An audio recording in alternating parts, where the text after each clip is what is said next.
Friends Pandian show serial next episode review பார்க்கலாமாங்க. இங்கே பாண்டியன் ஃபேமிலியிலேருந்து பாண்டியன், கோமதி, சரவணன் சொல்லிட்டு இவங்க எல்லாருமே கோர்ட்டுக்குமே வந்துடுறாங்க. அதுவும் இல்லாமல் இங்கே பாக்கியம், மயில், மாணிக்கம் சொல்லிட்டு இவங்க எல்லாம் இன்னைக்கு கோர்ட்டில் ஏறங்கி இருக்கு அப்படின்னு சொல்லிட்டு அவங்களுமே வந்துட்டுறாங்க. அதுக்கப்புறம் என்ன, இங்கே கோர்ட்டுக்குள்ளே போனதுமே இங்கே ஜட்ஜி கிட்ட இங்கே சரவணனும், ஐயா இந்த மயில் கூட சேர்ந்து என்னால் வாழ முடியாது, அதுவும் இல்லாமல் மயில் ஃபேமிலி எங்ககிட்ட எங்கள் குடும்பத்தைவே ஏமாற்றி அந்த மயிலை வந்து எங்கள் வீட்டுக்கு கட்டி கொடுத்துட்டாங்க. அதுவும் இல்லாமல் அந்த வீட்டில் இருந்து வந்த அந்த பொண்ணை எங்கள் வீட்டில் எல்லாருமே நல்லா தான் பார்த்துட்டு இருந்தாங்க.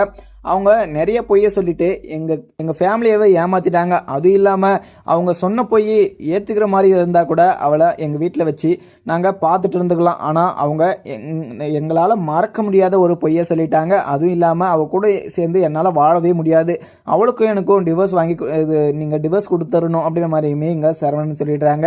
இதை கேட்டதுமே மயில், ஐயா நாங்கள் சொன்னது எல்லாமே தப்பு தான், அதே மாதிரி சரவணன் கூட சேர்ந்து நான் வாழணும், அதே மாதிரி மாமா கூடயும் அத்தை கூடயும் சேர்ந்து சந்தோஷமாக இருக்கணும். அந்த ஃபேமிலிகளை போனதுலேருந்து எல்லார் மேலேயும் வச்ச பாசம் உண்மை தான். ஆனால் எங்கள் அம்மாவும் எங்கள் அப்பாவும் ரெண்டு பேரும் சேர்ந்து நிறைய பொய்கள் சொன்னாங்க தான். அது அந்த விஷயத்த நானுமே மறைச்சேன், என் மேலேயுமே தப்பு இருக்குது. ஆனால் அவங்க மேலே வச்ச பாசம் எல்லாமே உண்மை தான். அவங்க கூட எங்களை சேர்த்து வச்சுருங்க ஐயா, எனக்கு டிவோர்ஸில் இதில் கொஞ்சம் கூட பார்த்தீங்கன்னா விருப்பமே கிடையாது.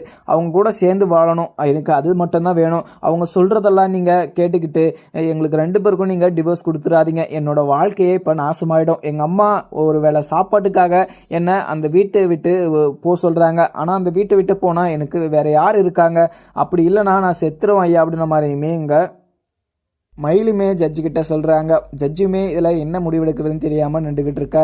உடனே சரவணனும், இங்கே பாருங்கள், நீங்கள் சொன்ன பொய்யெல்லாம் நாங்கள் கேட்டுக்கிட்டு இவ்வளோ நாள் உங்களை அந்த வீட்டுக்குள்ளே வச்சுட்டு இருந்தது பெரிய விஷயம், இதுக்கு மேலேயுமே உன்னை அந்த வீட்டுக்குள்ளே சேர்க்கறதா இல்லை ஐயா. அவங்க எந்தெந்த விஷயத்தில் பொய் சொல்லியிருக்காங்கன்னு நான் உங்ககிட்ட சொல்லிடுறேன், அதுக்கப்புறம் நீங்கள் என்ன முடிவெடுத்தலாமே சரி அப்படின்ற மாதிரியுமே சரவணன் சொல்லிடுறாங்க. ஐயா இவங்க படிப்பு விஷயத்தில், வயசு விஷயத்தில், அதுவும் இல்லாமல் இவங்க வேலை விஷயத்துலன்னு சொல்லிட்டு நிறைய பொய் சொன்னாங்க. அதுவும் இல்லாமல் இவளை நான் சண்டை போட்டுட்டு அவங்க அம்மா வீட்டுக்கு அமுச்சு விட்டுட்டேன். அப்போ இவங்க ஒரு பொய் சொன்னாங்க, அவள் ப்ரெக்னெண்ட்டாக இருக்கா அப்படின்னு சொல்லிட்டு அவளை எங்கள் வீட்டுக்குமே அமுச்சிட்டாங்க. எங்கள் குடும்பத்தில் எல்லாருமே ரொம்பவே சந்தோஷமாக இருந்தாங்க. அதுக்கப்புறம் டாக்டர்கிட்ட போய் செக் பண்ணுற போது தான் தெரிய வருது இவங்க சொன்ன பொய் அங்கே எல்லாருக்குமே தெரிய வந்துருச்சு. அதனால் இதுக்கு மேலேயுமே இவளை இந்த வீட்டு உள்ள வச்சுக்கிட்டு கூடாது அப்படின்னு சொல்லிட்டு தான் வீட்டை விட்டு துரத்தி அமுச்சிட்டோம் அப்படின்ற மாதிரியுமே இங்கே சரவணனும் சொல்லிடுறாங்க. இங்கே ஜட்ஜி மீது கேட்டுட்டு ஒரு தீர்ப்புமே கொடுத்துட்றாங்க. உடனே இவங்க எல்லாருக்கும் கஷ்டமாக இருக்குது அப்படின்ற மாதிரி எனக்கு புரிய வருது. அதுவும் இல்லாமல் நீங்கள் சொன்னது மிகப்பெரிய தப்புமா, அவங்க குடும்பத்தில் நீ எல்லா உண்மையும் சொல்லிட்டு தான் உங்கள் அம்மா வந்து அவங்க குடும்பத்தில் வந்து உங்களை அமுச்சு விட்டுட்டு இருக்கணும். ஆனால் நீங்கள் நிறைய போய் சொல்லிட்டு அந்த வீட்டில் கல்யாணம் பண்ணிட்டு போயிட்டீங்க. ஆனால் இதில் அவங்களுக்கு விருப்பம் இருந்தால் மட்டும்தான் நீங்கள் அந்த வீட்டில் போய் வாழவும் முடியும். அது இதில் எனக்கு என்ன சொல்கிறதுன்னு சொல்லிட்டு எனக்கு கொஞ்சம் கூட புரியல. அதே மாதிரி நீங்கள் ரெண்டு பேரும் ஒரு கவுன்சிலிங் போயிட்டு வாங்க, அதுக்கப்புறம் உங்களுக்கு விவாகரத்து கொடுக்குறதா இல்லை இதை வாபஸ் பண்ணுறதான்னு சொல்லிட்டு அதுக்கப்புறம் முடிவு பண்ணிக்கலாம் அப்படின்னு சொல்லிட்டு அமுச்சு விட்டுடுறாங்க. அதுக்கப்புறம் இங்கே பாக்கியம் ரொம்பவே வருத்தமாகவும் மயிலை திட்டிக்கிட்டு அங்கே மயிலை கோர்ட்டு வாசல்லே விட்டுட்டு மாணிக்கமும் பாக்கியமும் அங்கேருந்து கிளம்பிடுறாங்க. இங்கே மயிலுமே அதை நினச்சி ஃபீல் பண்ணிக்கிட்டு அவங்க பாட்டுக்கு இங்கே ரோட்லையுமே நடந்து போயிட்டுருக்காங்க. சரவணனுமே இங்கே கவுன்சிலுக்கு என்னால் போக முடியாது, அவள் கூட சேர்ந்துமே வாழ முடியாது, அவளை இந்த வீட்டுக்கு மறுபடியும் கொண்டு வர முடியாது அப்படின்ற மாதிரியுமே அங்கேருந்து கிளம்பிடுறாங்க எல்லாருமே. அதுக்கப்புறம் இங்கே மயிலுமே அங்கேருந்து யோசிச்சுக்கிட்டே போயிட்டுருக்காங்க. ஏன்னா மயிலை வந்து ரொம்பவே பாவம் தான் சொல்லலாம். ஏன்னா அங்கே பாக்கியமும் மாணிக்கமும் தான் போய் சொன்னாங்க, அந்த விஷயத்த மறைச்சி மட்டும் தான் வச்சுட்டு இருந்தாங்க. இங்கே மயில் அந்த மறைச்சி வச்சதுக்கு பாவத்துக்காக இந்த ஒரு வாழ்க்கையவே தொலைச்சிட்டு அவங்க ரோட்டில் சுற்றிக்கிட்டு இருக்காங்க. ஆனால் மயிலோட மனசை இங்கே யாருமே பார்த்தீங்கன்னா புரிஞ்சுக்க கூட மாட்டுறாங்க. அதுக்கப்புறம் என்ன, மயிலோட மனசை இங்கே மீனாவுமே புரிஞ்சுக்கிறாங்க. மீனாவும் மயிலோட நிலைமை என்ன ஆகும், ஏன்னா ஒரு பொண்ணோட வாழ்க்கை இப்படி ஆனதுக்கு அவங்க எவ்வளோ வருத்தப்படுவாங்க அப்படின்ற விஷயம் இங்கே மீனாவுக்கு மட்டும்தான் தெரியும். அதே மாதிரி இங்கே மீனாவுமே கோர்ட்டுக்கு வந்திருக்க மாட்டாங்க. ஏன்னா ஆஃபீஸில் இன்னைக்கு முக்கியமான மீட்டிங் இருக்குது அப்படின்னு சொல்லிட்டு இங்கே ஆஃபீஸுக்குமே போயிட்டுருப்பாங்க. அந்த வேலையை முடிச்சுட்டு இங்கே வீட்டுக்குமே வந்துக்கிட்டு இருக்காங்க. வீட்டுக்கு வர வழியில் இங்கே மயிலையுமே பார்க்குறாங்க. மயிலை பார்த்ததும் மயில் வந்து தனியாக நடந்து போயிட்டு இருக்காங்க. அதுவும் இல்லாமல் ஒரு கிணறு சைடு நடந்து போயிட்டு இருக்காங்க. இதை பார்த்ததும் அங்கே ஆட்டோலேருந்து இறங்கி இங்கே மீனாவுமே மயிலை கூட்டிக்கிட்டு பின்னாடியே வராங்க. ஆனால் மயில் வந்து ஒரு கிணறு கிட்ட போய் நின்றுட்டு நம்ம தற்கொலை பண்ணுறது தான் ஒரே வழி, ஏன்னா இதுக்கு மேலே அங்கே மாமா வீட்டில் என்ன சேர்த்துக்க மாட்டாங்க, இதுக்கு மேலே நான் உயிரோடு இருந்து நான் என்ன பிரயோஜனம் அப்படின்னு சொல்லிட்டு மனசுல நினச்சிக்கிட்டு கிணறு கிட்ட நின்றுக்கிட்டு இருக்க. இதை பார்த்த மீனாவும் ரொம்பவே பதட்டமாகவும் அங்கெல்லாம் தடக்கிக்கிட்டு இருக்காங்க. அதுக்கப்புறம் ஒரு கிணத்துக்கிட்ட அங்கே மயில் நின்றுக்கிட்டு இருக்கிறத பார்த்த மீனாக்கு பயங்கர அதிர்ச்சியாகவும் ஆயிடுது.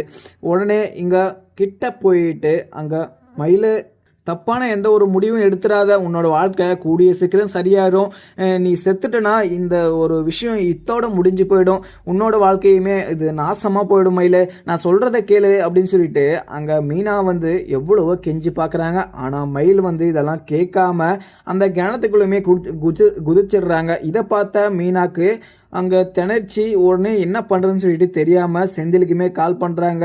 உடனே செந்தில் கால் பண்ணி இங்கே இது மயில் வந்து தனியாக நடந்து வந்துட்டு இருக்காங்க அப்படின்னு சொல்லிட்டு பின்னாடியே வந்தேன், ஆனால் அவங்க கிணத்துக்குள்ளே குச்சிட்டாங்க, இப்போ எப்படி காப்பாற்றுறதுன்னு சொல்லிட்டு எனக்கு தெரியலைங்க அப்படின்னு சொல்லிட்டு பதட்டமாக சொல்கிறாங்க. உடனே எங்கள் செந்தில் இது கேட்டுட்டு, மீனா நீ எதுக்கு அங்கே போன, அவள் செத்தா என்ன பொழைச்சா என்ன, நம்மளுக்கு என்ன வந்துச்சு, என்னோட அண்ணனோட வாழ்க்கையை அவள் நாசம் பண்ணியிருக்கா, அதுவும் இல்லாமல் அவளை இந்த வீட்டுக்குள்ளே விடக்கூடாது அப்படின்னு சொல்லிட்டு நாம் சொல்லிக்கிட்டு இருக்கோம், நீ எதுக்கு அவள் பின்னாடி போன, நீ பேசாம வந்துரு இது மீனா அப்படின்னு சொல்லிட்டு செந்தில் வந்து சொல்றாங்க மனசாட்சி இல்லாம.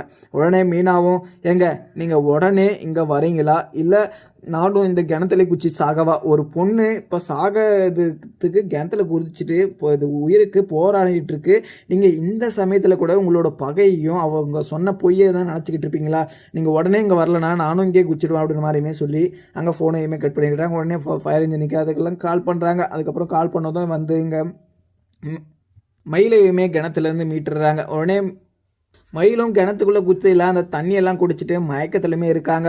உடனே அக்கா என்னாச்சுக்கா, எழுந்துருன்னு சொல்லிட்டு எங்கள் மீனாவுமே அங்கே மயிலை வந்து எழுப்பி பார்க்குறாங்க. ஆனால் மயில் வந்து கொஞ்சம் கூட ஒரு ரியாக்ஷனே இல்லாமல் உடனே தண்ணியெல்லாம் இது குடிச்சிட்டு அந்த ஒரு மயக்கத்தில் இருக்கிறதுனால இங்கே ஹாஸ்பிட்டலுக்கு கொண்டுமே போயிடுறாங்க. அதுக்கப்புறம் என்ன இங்கே ஹாஸ்பிட்டலில் அட்மிட்மே பண்ணிடுறாங்க. அதுக்கப்புறம் மயிலையுமே காப்பாற்றிடுறாங்க. மீனாக்கு என்ன பண்ணுறதுன்னு சொல்லிட்டு தெரியாமல் நின்றுக்கிட்டு இருக்க.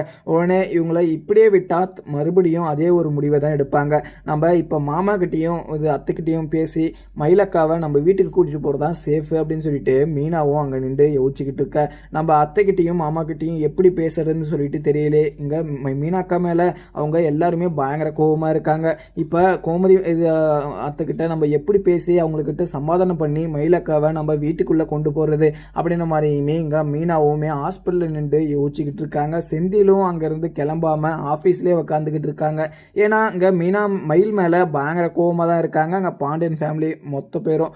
அதுவும் இல்லாமல் மயில் மட்டும்தான் மீனா மட்டும்தான் இங்கே மயிலை வந்து காப்பாற்றி ஹாஸ்பிட்டலுமே கொண்டு வந்து சேர்த்துருக்காங்க. இங்கே மயிலோட ஃபேமிலிக்கு கால் பண்ணி இங்கே இன்ஃபார்மும் பண்ணுறாங்க. உடனே பாக்கியம் இங்கே மாணிக்கம்னு சொல்லிட்டு ரொம்பவே பதட்டமாகவும் என் பொண்ணுக்கு என்னாச்சு அப்படின்னு சொல்லிட்டு அங்கே பாக்கியம் அழுதுகிட்டே இங்கே மீனா கிட்ட வரவும் உடனே மீனாவும் எல்லா விஷயத்தையுமே சொல்லிடுறாங்க. இது மாதிரி நான் இங்கே மயிலை வந்து ஃபாலோ பண்ணிகிட்டே போனேன், ஆனால் அவன் மயில் வந்து நான் சொல்கிறத கேட்காமலே கிணத்துல குதிச்சிட்டா. அதுவும் இல்லாமல் நான் போனதுனால மயிலோட உசுரை காப்பாற்ற முடிஞ்சுது, நான் போலனா மயிலக்காவோட உசுறு என்னத்துக்காக, நீங்க மயிலை எதுக்காக தனியா விட்டுங்க அப்படின்ற மாதிரியுமே மீனா வந்து பாக்கியத்தை வந்து திட்டிக்கிட்டு இருக்காங்க. அதுக்கப்புறம் என்ன பார்க்கலாமாங்க. வீடியோ பிடிச்சிருந்தா லைக் பண்ணுங்க. Thank you friends.